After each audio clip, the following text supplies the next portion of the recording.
Certains s'imaginent que les prophètes s'adressent aux Juifs. C'est absolument faux. Ils s'adressent, en tout cas à un certain nombre d'entre eux, ils s'adressent aux non-Juifs, justement, à ceux qui font problème pour les Juifs, notamment aux gens du Nord, aux gens d'Israël.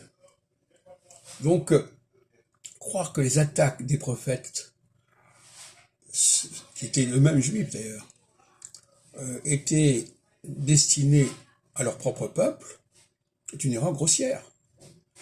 Il s'agissait au contraire d'attaques contre ceux qui étaient à la marge, ceux qui étaient en dessous, ceux qui avaient partagé quelque part la culture en question, mais qui s'en étaient éloignés, qui étaient dans l'hérésie de certaine manière. Donc il faudrait comme dissocier, c'est d'ailleurs l'expression « nous les prophètes en son pays » le montre bien. Les prophètes ne prophétisent pas pour leur propre pays. Ils prophétisent pour un autre peuple auquel ils sont étrangers, et c'est parce qu'ils sont étrangers quelque part qu'ils sont envoyés vers ce peuple. Comme Moïse est envoyé vers ce peuple, comme Cyrus est envoyé vers ce peuple, comme Jésus est envoyé vers ce peuple qui n'est pas le sien. Et ça, nos réunions récentes encore dans les cafés philo le témoignent de ce problème. Puis un deuxième point que je voudrais signaler en passant, c'est que les Juifs d'aujourd'hui ne font pas référence, ne sont pas la référence. Les croyances actuelles des Juifs, les positions actuelles du judaïsme ne correspondent pas à celles qui existaient du temps de Jésus.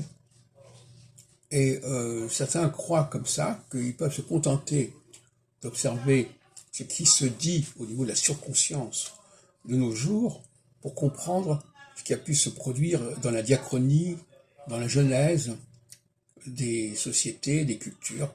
C'est une conception beaucoup trop optimiste. C'est pas comme ça que les choses se passent.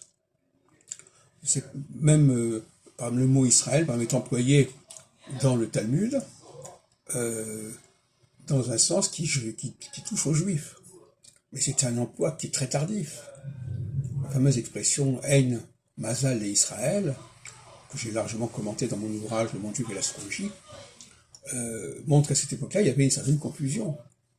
Mais c'est une période c'est complètement décalée par rapport au temps de Jésus.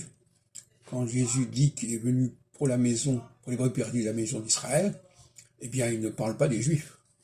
Alors certains disent « Ah oui, mais puisque ce sont les brebis perdues, et que les Juifs sont perdus. » Enfin, non, premièrement, enfin, c'est abracadabrant tout ça.